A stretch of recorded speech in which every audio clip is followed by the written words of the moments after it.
Hey, good morning, everybody. Welcome to another Daily Market Report brought to you by Mike Bjork. Today is Friday, November 16th, and not much on economic news release scheduled for today. We just got the industrial production for the month of October. Back in September, we had a 0.2, and they figured it would be the same in October forecast, and it was actually a contraction showing in industrial production. So we've been kind of seeing this trend lately on the manufacturing side of things with the New York and Empire State Index and the Philadelphia Fed Index, the manufacturing on the East Coast. So we've seen some contraction. So that's really not a big surprise right there.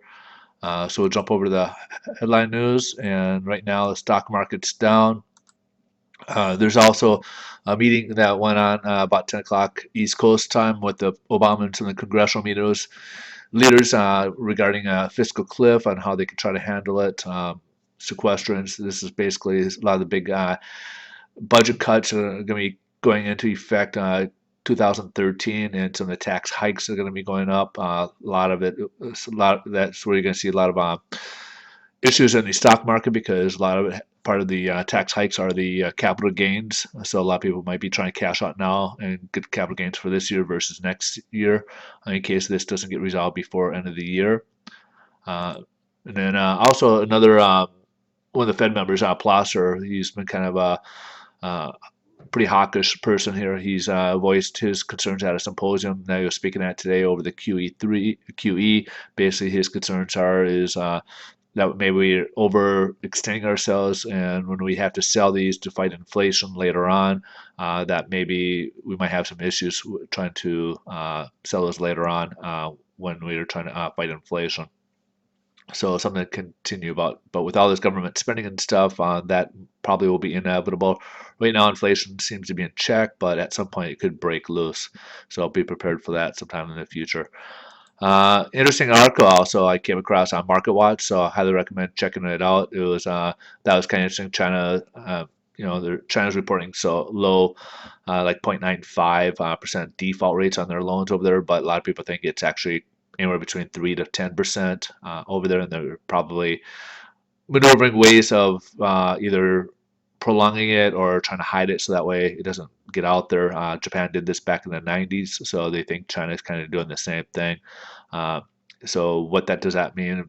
Basically means that we've all kind of gone through this from Europe to U.S. and we've already seen how it affected us with the credit wise, and they may kind of obviously at some point do the same thing, become more restrictive on their lending side of things, and also slow down their economy even further. So that could be something to watch for as well. And check it out. It's on MarketWatch.com. Now let's take a look at the bond market, see what we're doing with the rates. We're actually getting a nice little rally here. We're up above where we left off yesterday, so we have an improvement in the interest rates. We're above the 10-day moving average and above the 105 level. Like I said, as I mentioned, we could kind of go in a sideways pattern. So if we have some horrible news next week, economic news, that would bode well for the bonds and improve rates even further. A lot of people are projecting we could be touching at 106 at some point. May not be short term, maybe more longer term at some point. But we could have some improvement, continue improvement in the rates. But right now, for the immediate term, it's kind of looking semi sideways pattern here. So right now we have an improvement in the interest rates, which is great news for those of you who are looking to refinance or buy a home. You guys, I just want to say thanks for stopping by. You guys have a wonderful weekend coming up, and I will see you guys on Monday as we'll have a short week next week with the Thanksgiving holiday.